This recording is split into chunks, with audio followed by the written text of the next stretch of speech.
October 9th. That's where it starts. So check me out there. I was in Costa Rica, 2018. This is what the jungle looks like.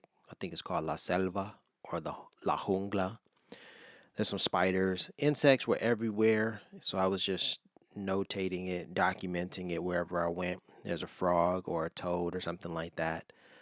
Um, the beaches. This is basically what you would expect to see, right? Oh, this chick right here, she walked from Canada to Central America. She high hitchhike, not hijacked. She hitchhiked. Okay, so I'm just showing you some of the views. There I am, right there. Um, and I was watching a YouTube video. I was watching a YouTube video yesterday about this place where I was. It's called Drake Bay or Bahia Drake, and so the guy traveled to Bahia Drake and he had a great time, or Drake Bay, and I was inspired to reminisce, or rather, his video like inspired me to reminisce about my travels to Bahia Drake.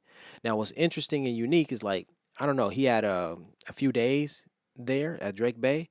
I had 3 weeks.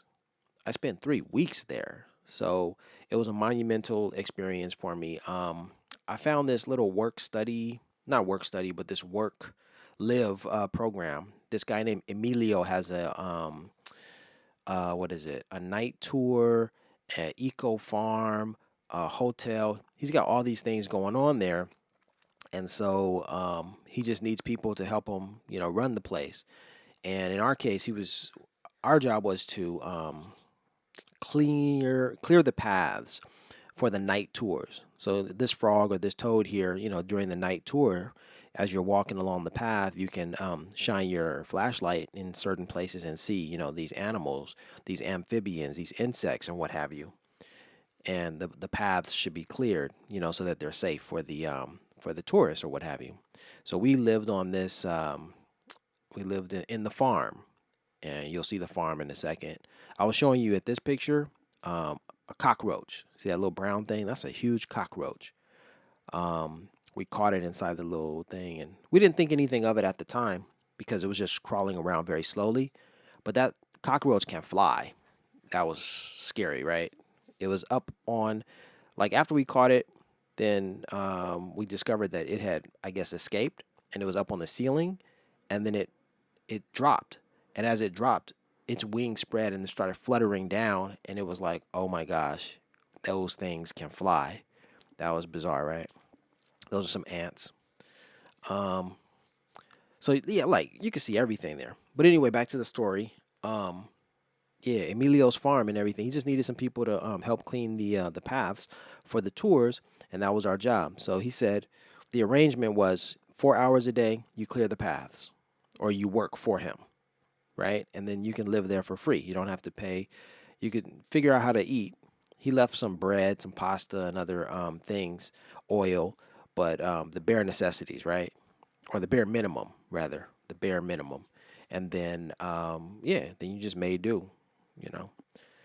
That's how I arrived. Oh, this is where we live. This is where we live right here. See that? That's where we lived. So we were protected from the elements by a tin roof, a very large platform. We had a huge canopy over us, and we had to bring our tents. There were already mattresses there, so it was a hardwood floor or hardwood construction. You see that scorpion in there?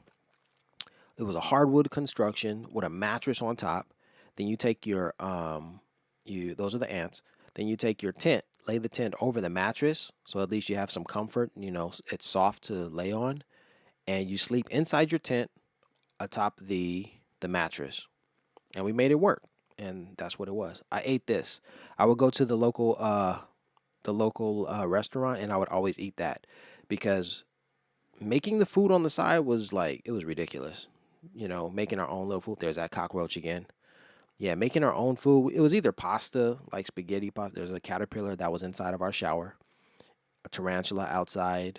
You know, every day we would see the tarantula. Sometimes we might spot a huge spider like this and be like, "Oh my gosh, there I am with the machete." Yeah, but you didn't want to eat spaghetti or pasta every day, so to mix it up, I would go to the local town, probably like a mile away, and then you just get something to eat, and then you're refreshed and you get back. So that was Drake Bay in 2018. There I am on a boat. We went out in the boat for I paid like $90 for a snorkeling adventure while I was out there. You know, those adventures are available. Look at those giant bamboo trees, right? All of that's available. That's the day that we went hiking. You could do a lot of stuff. This is another location, another farm. I paid to stay there. They had nice showers. They had really nice accommodations, and I was like, let me stay there just once, which I did. The roads, cows around. So that was Bahia Drake. Oh yeah, they have these spheres, these ancient spheres. Yep, Costa Rica is known for that. All right, be back in a second with some more stories. Peace and blessings. I'm from where the fat beats stretch for mad blocks. I'm from where the fat beats stretch for mad blocks. You're at 109 right now. Yeah, so here are some photos from my trip to Germany, or rather Europe, right? So I was in Germany. This is Spain. I was hanging out in Spain. That was Ronda. And then, yeah, even while I was in Spain, I caught this. Look at that beautiful image. I jumped off the train, and there it was, 10-9 right in front of me. This is back in Los Angeles, but it's a 10-9 moment as well. Look at that license plate. This was an interesting article I found in Ethiopia. I saw this door in Ethiopia. So 2017 was a big travel year for me. I was moving, I was making my rounds and everything, and I was putting together I was connecting a lot of dots, seeing the world and such. Injera, Ethiopia. Look at me rocking Crenshaw sweatshirt, you know. When I was in Oman, some wild things happened. Like I was following this guy because he was up on the avionics or whatever. This goat made an impression on me. Yeah, it's a young guy and he's all about airplanes. He's a professional, talking about airplanes. Those goats stepped on my shoe. And then that day I saw 109 on the back of that truck after that truck cut me off. Like, what the? Yeah, that's what happened. It was like a lot of bizarre stuff happening. And then this is the Ethiopian airplanes crash. That weighed heavily on my mind. And I saw these lines in the sky that formed a cross, but there were no airplanes above head to make me or to help me understand how those things got there.